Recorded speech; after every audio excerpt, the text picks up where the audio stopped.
Assalomu alaykum, salomatmisizlar, yaxshimisizlar, tuzimsizlar? Yana bitta narsani ko'rsatmoqchiman sizlarga.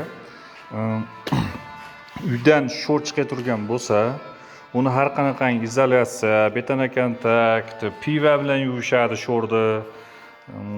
Shunga o'xshagan narsalar bilan yuvadi, lekin foydasi yo'q baribir ham. Hatto hammomlarda ham sho'r bo'ladigan bo'lsa, foydasi yo'q, kafillar o'tadi.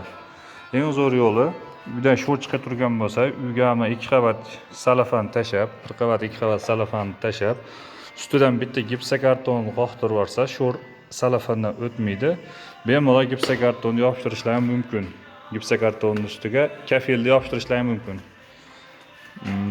Kafil ham uzoq muddat turadi. Sho'r mana bu salafandan o'tmaydi. Men ham xuddi shunaqa qilib mana sho'r chiqmaydi bu tomonga. Bu tomon sho'r qiynaveradi. Har kuni tuz bilan, o'zini soli bilan yana izolyatsiya qildim, foydasi bo'lmadi. Ustiga lekin oxiri iloj bo'lgan gipsokartonni ichidan salafan qo'yib, qatirib, gipsokarton qatirib yubordim, remont boshlab yubordim.